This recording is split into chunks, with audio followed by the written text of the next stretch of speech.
System of identical non interacting particles. अगर हम first कर लें, आपके पास कोई n नंबर ऑफ पार्टिकल्स हैं, ठीक है जी। सो वो आइडेंटिकल भी हैं, इनडिस्टिंग्विशेबल भी हैं और नॉन इंटरेक्टिंग भी हैं।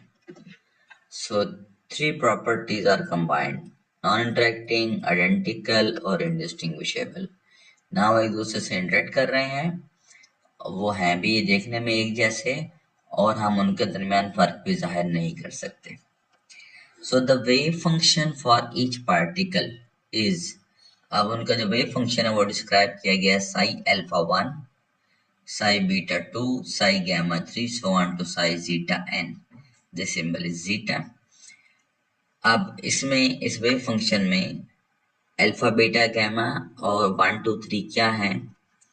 वो कहते हैं where 1 denotes the position of the particle with coordinates x1 y1 z1, 2 होगा तो ये हो जाएगा x2 y2 z2 and so on of particle 1। तो ये जो 1 2 3 and so on to n लिखा हुआ है, ये बेसिकली पोजीशन है पार्टिकल की। while alpha is the quantum state of particle 1, और अल्फा जो है वो पार्टिकल 1 की स्टेट है, this is the quantum state of the particle, and beta is the quantum state of particle 2 and so on. Means ये particle 1 है, ये particle 2 है, ये पार्टिकल 3 है, सो ऑन टू ये पार्टिकल n है। और जो स्टेट्स हैं वो हैं आपके पास, ये जो स्टेट्स हैं ये हम इनको कहते हैं alpha, beta, gamma, so on to zeta। अब जो टोटल वेव फंक्शन होगा इन तमाम वेव फंक्शन का, that will B Sai 1 2 3 so on to n, जो कि तमाम पोजीशन वेक्टर्स पे डिपेंड करेगा of course. That will be equal to psi of alpha 1 multiplied by psi of alpha 2। यहाँ टेंसर प्रोडक्ट है लेकिन हम कॉम्प्लेक्स मैथमेटिक्स में नहीं जाते। Well psi of alpha 1, psi of beta 2, psi of gamma 3, so on to psi of zeta n। तो ये आपके पास एक कंप्लीट वेव फंक्शन आ गया इन तमाम पार्टिकल्स का, जो नॉन इंटरेक्टिंग, आइडेंटिकल और इनडिस्टिंग्विशेबल है। Any well as they have different states, means ये अल्फा 1 है, ये अल्फा 2 है, ये alpha 3, so they are called non interacting. तो हम इनको नॉन इंटरेक्टिंग क्यों कह रहे हैं? क्योंकि हर एक स्टेट में एक पार्टिकल मौजूद है। वो कहते हैं कि हम ज्यादा कॉम्प्लेक्स सिस्टम नहीं लेते n पार्टिकल्स का, हम फर्स्ट कर लेते हैं, हम 2 पार्टिकल सिस्टम ले लेते हैं।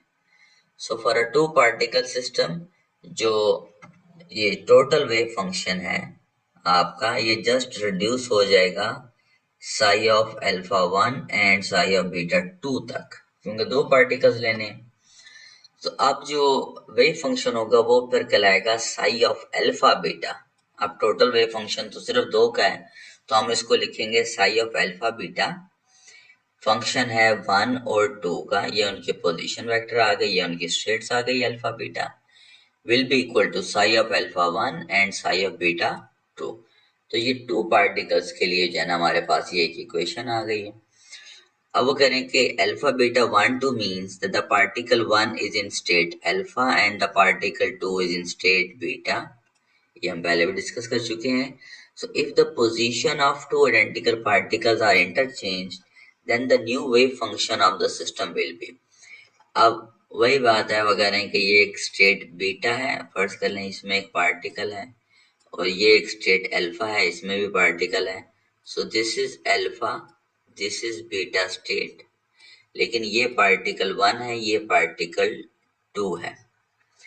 अब वो कह रहे हैं कि ये पार्टिकल्स अगर इंटरचेंज करें, 2 आइडेंटिकल पार्टिकल्स इंटरचेंज करें, तो उनका जो न्यू वेव फंक्शन होगा वो क्या होगा? वो होगा साई ऑफ अल्फा बीटा। देखिए अल्फा बीटा पहले भी जैसा था अब भी वैसे ही है, मीन स्टेट्स तो चेंज नहीं होती ना, जो एक स्टेट है, जो एक लेवल है क्वांटम लेवल, वो तो वही रहेगा। सिर्फ ये होता है कि जो पार्टिकल्स होते हैं, ये पार्टिकल 1 है तो ये हायर स्टेट में चला जाएगा, तो अब पार्टिकल 1 चला गया बीटा स्टेट में और पार्टिकल 2 आ गया जी आपका अल्फा स्टेट में। ठीक हो गया। तो अब जैसे ये लिखा हुआ है अल्फा बीटा, अब अल्फा में कौन सा पार्टिकल है, ठीक है, तो ये हो जाएगा 2 और 1, मीन्स पहले अल्फा में 1 था, बीटा में 2 था। अब अल्फा में आपके पास आ गया 2 के जो हायर स्टेट पे था वो लोअर में आ गया, तो 2 कहाँ चला गया अल्फा स्टेट में, और जो बीटा स्टेट है उसमें 1 वाला अपर जाएगा तो वो चला जाएगा बीटा स्टेट में। तो ये पार्टिकल इंटरचेंज करेंगे तो सिर्फ पार्टिकल चेंज होंगे, स्टेट चेंज नहीं होंगे। तो इसलिए अब ये हो जाएगा Sai of alpha 2, means alpha जो है उसका कॉम्बिनेशन अब 2 से होगा क्योंकि अब इंटरचेंज हो गया पार्टिकल, और बीटा जो है वो 1 के साथ होगा। So alpha 2 beta 1, that is particle 2 is in state alpha and particle 1 in state beta. Always change position 1 and 2. आप हमेशा पोजीशन को चेंज करेंगे, ओके आप अल्फा बीटा को चेंज नहीं कर सकते because they are states. So we know that if the particles are identical, the exchange of their position would not change the probability density of the system. I mean, ये चीज हमने पहले भी discuss की थी कि एक सिस्टम में जितने नंबर ऑफ पार्टिकल्स मौजूद हैं, अगर वो अपनी पोजीशन सिर्फ इंटरचेंज कर लेते हैं तो तब भी उसमें टोटल नंबर ऑफ पार्टिकल्स तो वही रहेंगे ना। अब इसमें 2 पार्टिकल्स थे तो ये 2 रहेंगे, अब इसमें 10 पार्टिकल में से 2 इंटरचेंज भी कर लें तो इस पूरे सिस्टम में जो नंबर ऑफ पार्टिकल्स या जो प्रोबेबिलिटी ऑफ पार्टिकल है वो क्या रहेगी जी, सेम। तो प्रोबेबिलिटी उनकी क्या रहेगी जी, वो रहेगी सेम, मीन्स नॉट चेंज। तो हम ये वेव फंक्शन लेंगे, फर्स्ट वेव फंक्शन, हम उसकी प्रोबेबिलिटी ले लेंगे और फिर हम ये इंटरचेंज जो वेव फंक्शन है हम उसकी भी प्रोबेबिलिटी ले लेंगे। तो अब ये प्रोबेबिलिटीज दोनों की आ गई same. So the wave function can be symmetric or antisymmetric, और अब प्रोबेबिलिटी से हमें यह है कि हम उसका स्क्वायर रूट लेंगे तो हमारे पास जो है वो प्लस माइनस का साइन आएगा।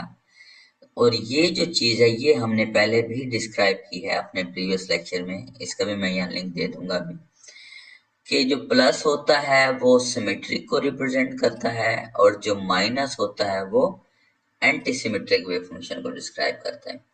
So there is an equal chance that the system of two identical particles is to be found in the state alpha beta 1 2 or alpha beta 2 1. So we can write many particle wave function into the product of individual wave function due to their indistinguishability. So the linear combination of these two functions should yield the eigensystem of the functions.